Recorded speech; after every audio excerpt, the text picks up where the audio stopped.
I would like to invite Dr. Dinakaran from Ranipet to the stage.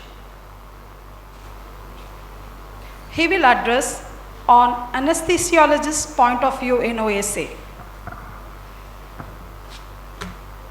These OSA patients are inherently high-risk patients. They present with a difficult airway, they will have significant comorbids, and they are highly sensitive to sedatives and opioids. So poor anesthetic management can lead to significant mortality and morbidity. So we'll discuss the topics in the following headings. So OSA is a sleep-related breathing disorder which causes a partial or complete collapse of the airway leading to apnea or hypopnea. So symptoms will be like loud snoring, excessive daytime sleepiness, morning headaches, and mood swings. So when conventional methods fail, so surgeons come into play, and there are various surgeries have been proposed, starting from septoplasty, rhinoplasty to maxillomandibular advancement, uvulopalatopharyngoplasty, and bariatric surgeries. So the key to success for any anesthesiologist lies in three areas. One is proper assessment and managing the perioperative complications, and anticipating and planning accordingly for the postoperative catastrophes. So how to assess the patients? We'll see one by one. History collection. History has to be collected from the patient and relatives, because the relatives are who is going to say how much the patient is how the patient is snoring and how severe it is. And if the patient is using a CPAP or BiPAP machine, the patient should be asked to bring the CPAP or BiPAP machine along with them to the operation theater, and the settings has to be noted prior. The comorbidities has to be reviewed. Prior anesthesia or any surgical history has to be collected, and the current medications or allergies has to be noted. Screening, there are various methods for screening. Stop bang is the popular one. So stop bang questionnaire less than 2 has a low likelihood of OSA, whereas 5 to 8 score has a high likelihood OSA. Among the various questionnaires, the PSAP score is the most important for anesthesiologist. That is perioperative sleep assessment prediction score. So the score of more than 5 in a PSAP score shows that the patients have a high risk for perioperative complications. Last but not the least is sleep study. There are various levels of sleep study. Level 1 is the polysomnography, which is the gold standard, which is done in a sleep lab. Level 2 and 3 and 4 are home sleep apnea testings, which can be done in the home itself. So the most important parameter which we have to derive from the sleep study is apnea hypopnea index and oxygen desaturation index. So when the ratios are when the index is more than 30, the patient is categorized as a high risk patient. Preoperative desaturation level has to be assessed in the sleep study, which is going to help in your DICE procedure. So the AHA score and ODA score, when it is more than 30, it is going to be severe high-risk patients. The airway assessment, specific airway assessment, 3 points I have to stress upon are neck circumference, thyromental distance, and the anterior neck soft tissue density. When the neck circumference is more than 40 centimeters, the patient is going to have a difficult intubation and laryngoscopy. When thyromental distance is less than 6 centimeters, and if the anterior neck soft tissue density is more than 28 millimeters, which is measured by ultrasound, then the patient is going to have a difficult intubation and laryngoscopy. Routine labs has to be done. ECG will be showing a right ventricular strain pattern, and echo we have to do to rule out the right ventricular strain pattern. Pulmonary function test and ABG has to be done, ABG to rule out any hypoxemia or hypercapnia. Cardiopulmonary exercise testing can be done if feasible. So perioperative risk can be stratified with 2 scoring systems. One is OSA scoring system, and another one is perioperative sleep apnea prediction score. These are devised by American Society of Anesthesiologists. So the OSA scoring is based on sleep study, severity of the sleep study. Second one is invasiveness of the surgery, whether it is superficial or deep surgery. And third one is the requirement of postoperative opioids, whether low dose opioids or high dose opioids, oral or parenteral. And perioperative sleep apnea prediction score is based on all these parameters.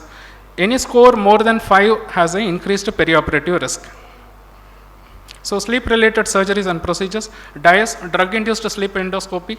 So here the patient is made to sleep under sedation. So it mimics the natural sleep, and then through a nasal endoscope or bronchoscope, the site of obstruction is visualized and the site pattern and degree are noted. So depth of anesthesia is measured using bispectral index or entropy.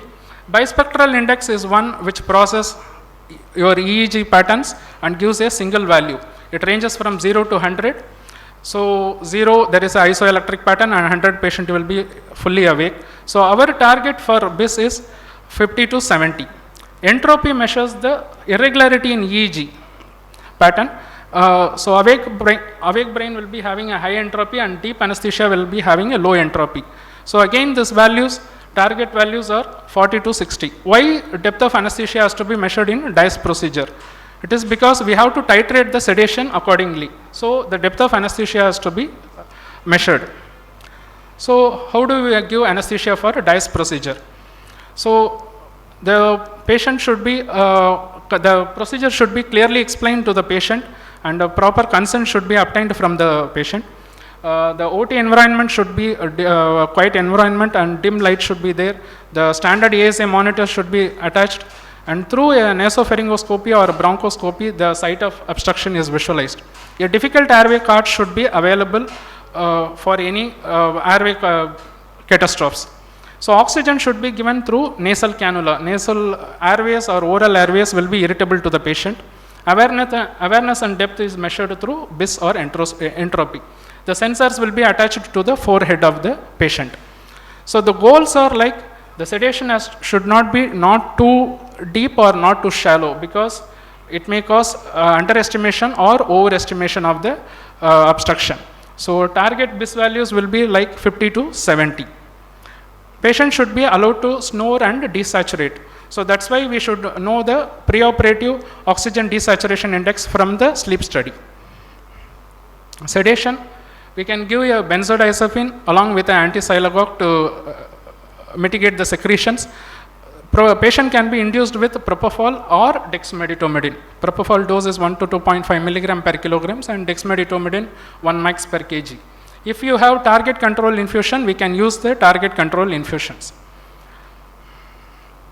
So DICE is interpreted using your OAT classification, which all of you are aware of the OAT classification. Velum, oropharynx, tongue base, and epiglottis are visualized, and the site and degree of obstruction are measured. So anesthetics challenges for a DICE procedure is the desaturation is a common thing. Desaturation will happen. So the patient desaturation levels should be correlated with the pre-procedure oxygen desaturation index. If the desaturation increases more and leads to a significant hypoxia, then the jaw thrust or chin lift should be done to open up the airway and to improve the saturation. Desaturation can lead to bradycardia, hypotension and laryngospasm, hypoxemia and hypercapnia. The nasopharyngoscope can lead to nasal bleed. Post-DICE, the patient should be made fully awake. They should resume the CPAP if a patient was using a prior CPAP machine, and the patient should be discharged only after there are no signs of respiratory distress, no driving, or patient should not be allowed to work on the same day itself. Sleep surgeries. So these are all the anesthetic challenges for any sleep surgery. The airway, the patient will be presenting with a difficult airway. They have a low FRC, so they can lead to rapid desaturation. Patients are highly sensitive to sedatives, so airway collapsibility can happen.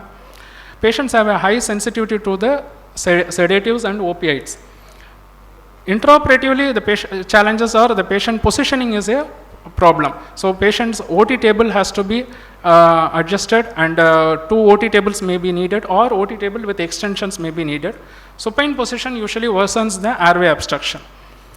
So RAM position may be needed during the induction itself.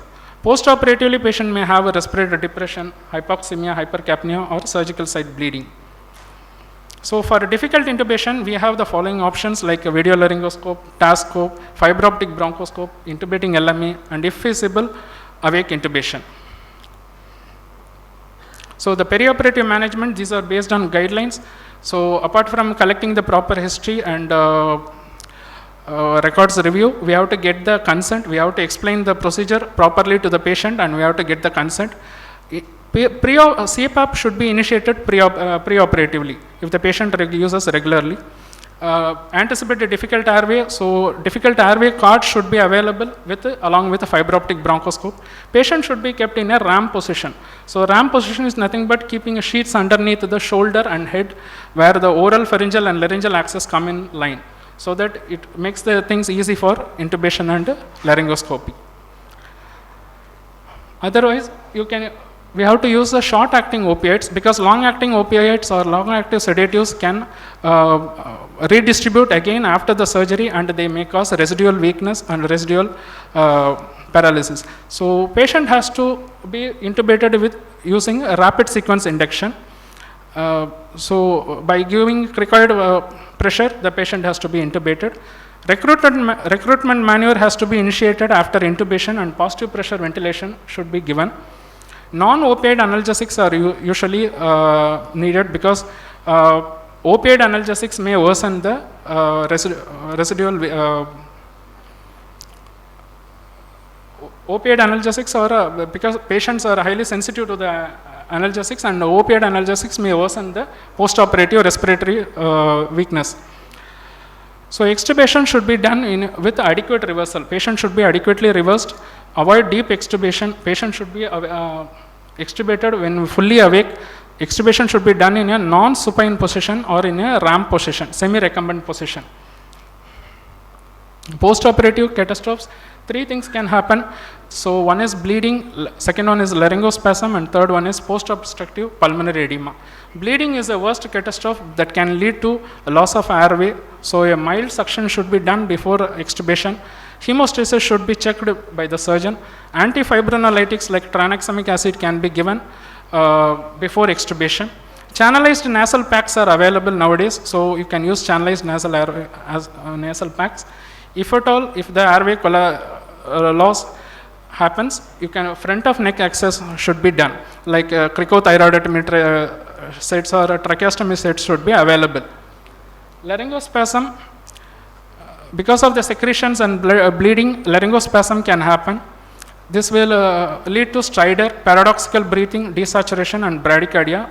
Laryngospasm is usually relieved by Larson's maneuver, where the pressure is applied behind the ramus of mandible and mastoid process, which can open up the vocal cords.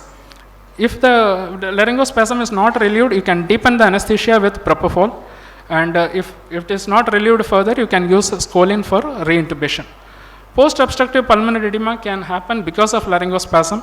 So laryngospasm has to be treated, and you can use diuretics or positive pressure ventilation. Post-op management, patient has to be monitored extensively in the post-operative care unit. At least a patient has to be monitored at least for 3 to 4 hours. Overnight observation is needed. Patient should be positioned in the semi-recumbent position, lateral if feasible. Low flow oxygen should be given, not high flow, because high flow oxygen itself will blunt the hypoxic drive. Multimodal analgesia should be used.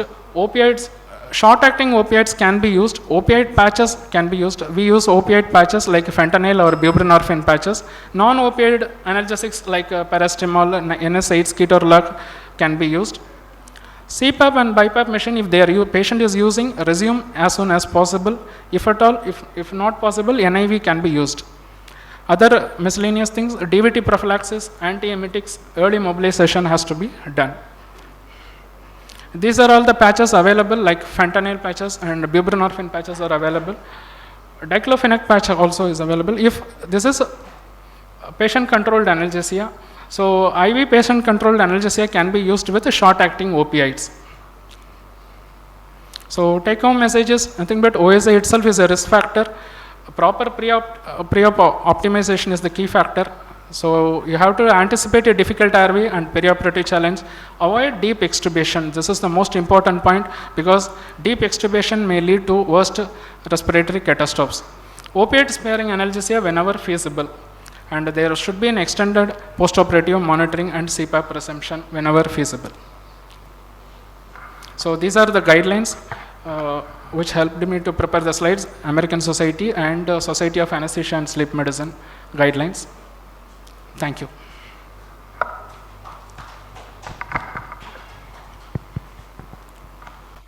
Yeah, thank you, sir. It was a very useful presentation, sir. It is an eye-opener.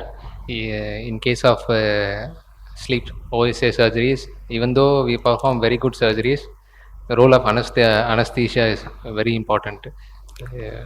Thank you for that, sir. Thank you. Thank you, sir. Yes.